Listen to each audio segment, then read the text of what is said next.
दुनिया में भारत की बढ़ती ताकत की बात चल रही है, समय का चक्र घूम रहा है, तो वर्ल्ड ऑर्डर का चक्का भी रीसेट हो रहा है। लेकिन इन सब के बीच कांग्रेस पार्टी बेचैन। अपनी आदत से मजबूर कांग्रेस पार्टी के नेता ने एक बार फिर भारत के शौर्य पर सवाल खड़े किए हैं। कांग्रेस पार्टी के वरिष्ठ नेता पृथ्वीराज चौहान को ऑपरेशन सिंदूर में भारतीय सेना का शौर्य नहीं दिखता है, बल्कि कमजोरी दिखती है। पहले आप उनका बयान सुनिए जरा। पहिल्या दिवशी आपला संपूर्ण पराभव झाला। 7 तारखेला जे हवाई युद्ध अर्ध्या तासात झालं त्यामध्ये आपला टोटल पराभव झाला, हे कोणी मान्य करो अगर न करो। आणि त्यामुळे त्या दिवशी भारताची जी विमानं पडली त्या दिवशी सगळा भारताचा एअरफोर्स हा ग्राउंड झाला, त्यानंतर एकही विमान उडलं नाही।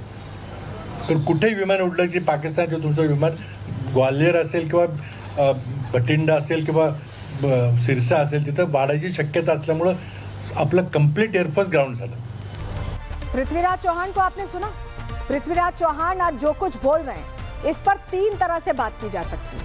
पहला ये कि या तो ये उनका निजी बयान है, दूसरा ये कि क्या ये राहुल गांधी का नया नैरेटिव है, और तीसरा कि क्या कांग्रेस नेता पाकिस्तान से ज्यादा प्रभावित हैं।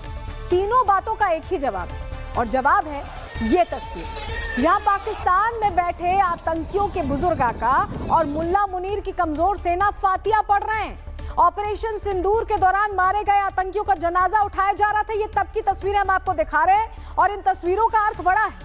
आज कांग्रेस नेता पृथ्वीराज चौहान भारतीय सेना के शौर्य पर सवाल खड़े कर रहे हैं, लेकिन ये रिश्ता क्या कहलाता है, जहां पृथ्वीराज चौहान को भारतीय सेना से ज्यादा मुल्ला मुनीर की बातों पर भरोसा है। अब अगर पृथ्वीराज चौहान को पाकिस्तान पर ज्यादा भरोसा है, तो चलिए वहीं के एक आतंकी के रोने की, बिलबिलाने की आवाज भी उनको सुनवाते हैं। सुन ले पृथ्वीराज चौहान जो खुद बता रहा है वो आतंकी कि कैसे ऑपरेशन सिंदूर के दौरान मौलाना मसूद का परिवार टुकड़े टुकड़े हो गया। ये गवाही वहां से आई है, सुनवा रहे। मौलाना मसूद अजहर की मई को भावलपुर के अंदर मौलाना मसूद अजहर की फैमिली के लोग, बहनें और बेटे और बच्चे रेजा रेजा हो गए, टुकड़ों में तकसीम हो गए।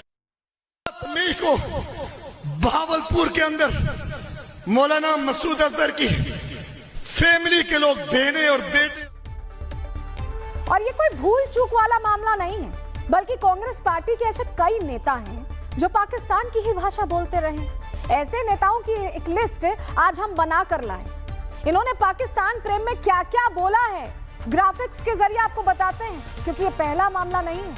मणिशंकर अय्यर पाकिस्तान से संवाद की वकालत करते रहे, पाकिस्तान का सम्मान करने की बात करते रहे। बोलते हैं कि पाकिस्तान के पास परमाणु बम है, मतलब हमें बात करना जरूरी क्या, हमारे पास नहीं। दिग्विजय सिंह दूसरा चेहरा, सर्जिकल स्ट्राइक के सबूतों पर इन्होंने सवाल उठाए थे, कहा कि इसके प्रमाण नहीं दिखाए गए।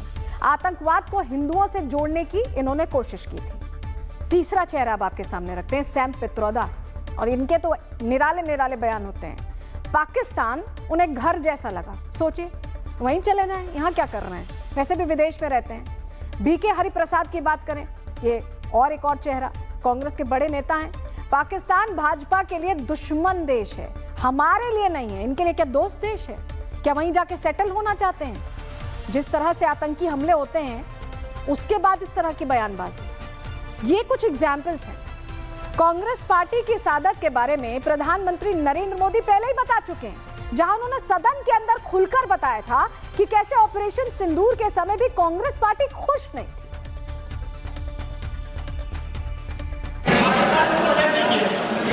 आदरणीय अध्यक्ष जी,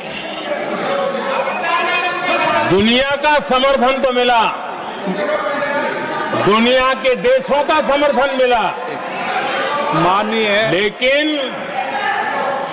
ये दुर्भाग्य है कि मेरे देश के वीरों के पराक्रम को कांग्रेस का समर्थन नहीं।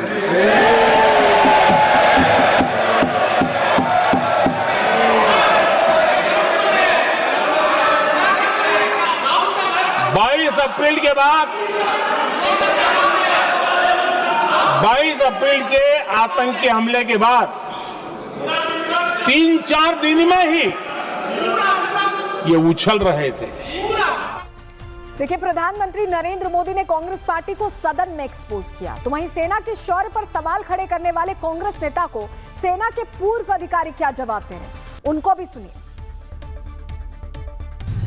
महाराष्ट्र के पूर्व मुख्यमंत्री पृथ्वीराज चौहान तो राहुल गांधी से भी झूठ बोलने में कई कदम आगे निकल गए। ये कहते हैं कि 7 मई को पहले आधा घंटे में ही भारत हार गया था पाकिस्तान से। अरे हमने पहले 25 मिनट के अंदर ही पाकिस्तान के आतंकी ठिकानों में बहावलपुर, मुरीद के, कोटली यानी कि जैश ए मोहम्मद, लश्कर-ए-तैयबा और हिजबुल मुजाहिदीन के ठिकाने नष्ट कर दिए। राष्ट्र के कांग्रेस के लीडर ने एक बहुत ही शर्मनाक और भद्दा, मैं कहूँगा, एक रिमार्क दिया है हमारी इंडियन आर्म फोर्सेस के लिए। ये एक अनफॉर्चुनेट है कि हमारे इस देश को इतने खराब पॉलिटिशियंस मिले हैं जो अपने आप को लीडर कहते हैं। ये कहाँ के लीडर हैं? इनके पास कोई वजूद नहीं है। आज अकेले अपने दम के ऊपर इनको इनके खुद फैमिली वाले वोट नहीं डालेंगे, पैसे के दम के ऊपर वोट लेते हैं और उसी के क्या कर रहे हैं। पृथ्वीराज चौहान भारतीय सेना की ताकत को शायद समझ नहीं पाए। नए भारत में यह सेना और ज्यादा मजबूत हुई है। आज पाकिस्तान हमारे लिए एक नालायक बेटे की तरह है, जिसे हम जब चाहेंगे, जितना चाहेंगे उतना मारेंगे। फिलहाल आपको भारत की बढ़ती ताकत के बारे में बता देते हैं। डिफेंस एक्सपोर्ट्स में मनमोहन सरकार के 10 साल में कुल 4,312 करोड़ रुपए था।